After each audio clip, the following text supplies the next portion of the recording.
और फिर आता है त्रेता।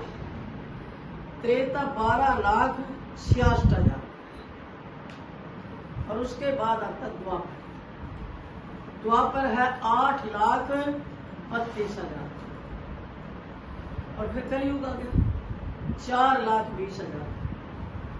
और ये चतुर्युगी कहलाती है, चारों को मिलाकर। और चारों को मिलाकर 43,20,000 बैठते। एक ही चतुर्युगी हो गई। और एक चतुर्युगी में, एक सृष्टि में 14 मनवंतर। इस चतुर्युगी के 43,20,000 है।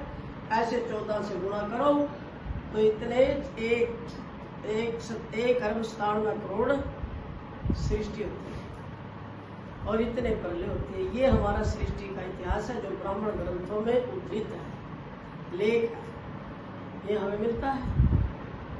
तो राम द्वापर में होता है, सतयुग में हरिश्चंद्र होता है।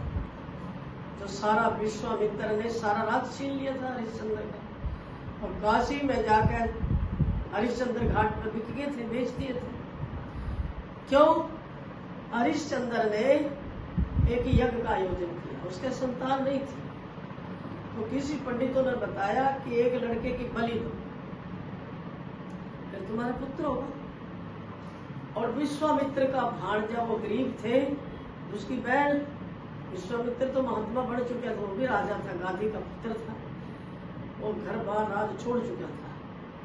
उसको बता दिया किसी ने कि वो सुना सेफ है, और सुना सेफ जो लड़का है उसका भांजा है विश्वामित्र का। ऐसा तो हमने पढ़े हैं। और तुम्हारे लड़के की, तुम्हारे भांजे की बलि चढ़ाएगा यज्ञ में हरिश्चंद्र, पुत्र प्राप्ति के लिए। तो विश्वामित्र वहां पहुंच जाते हैं और मोल खरीद लिया राजा ने। और सुना सेफ ने भी कुछ मंत्रों का अर्थ किया, वेदों का भाष्य किया। ऋषि था, वो भी बाद में हुआ या नहीं।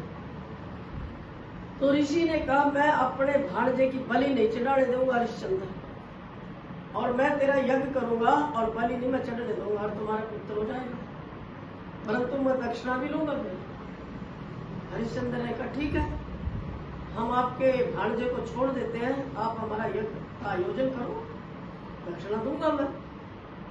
तो उसने विश्वामित्र ने यज्ञ संपन्न करवाया। और विश्वामित्र ने जब दक्षिणा मांगी तो राजा हरिश्चंद्र से कहा सारे राज लेगा तेरा, संकल्प करिए राजा। संकल्प करना पड़े। और फिर कहा विश्वामित्र ने कि मेरे राज से बाहर चले जाओ, तुम लड़का भी और तुम भी और तुम्हारी पत्नी, और ये कपड़े उतार दो सारे मेरे राज्य के। तो वह काशी में जाकर जब उसका पूरा नहीं होया, फिर भी मेरा पूरा नहीं हुआ अभी दक्षिणा, फिर वह तीनों बेच दिए काशी में जाकर।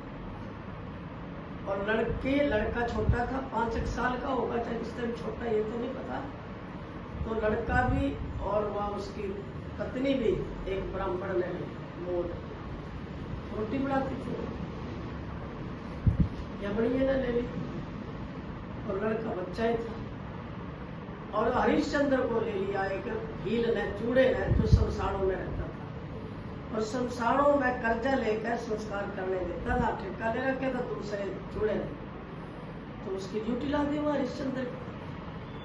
तो वह फूल तोड़ने गया पूजा के लिए, रोहतास था उसका नाम। रोहतास को सांप ने डसा, फूल पर तो मर गया। रानी उसको लेकर गई, उसके पास तो कोई कपड़ा नहीं है, कफन भी नहीं है। तो हरिश्चंद्र ने कहा कि ऐसे नहीं फूक सकती, टका ले आओ, मैं जिसके बिक्रिया उसका विधान है, ये ऐसे फूक नहीं सकती। उसने कहा ये आपका ही पुत्र है, मेरे पास कुछ भी नहीं है, मैंने आप खड़ियाती साड़ी फाड़ के इस पर ढाई है कफन, कुछ भी नहीं है मेरे पास, ये सांप ने खा लिया, आप क्यों नहीं फूकोगे? बोले नहीं, चाहे मेरा पुत्र हो चाहे कोई है, मैं धर्मात्मा हूँ, धर्म का पालन करना, मैंने उसका ठेका ले रखा, मैं बिठा रखा उसको। वह रोने लगी। फिर वहीं पर भगवान प्रकट होता है, उनका राज भी वापस मिला, लड़का भी जिंदा हुआ, और तीनों को वापस भेज दिया। ऐसी कथा हमने पढ़ी।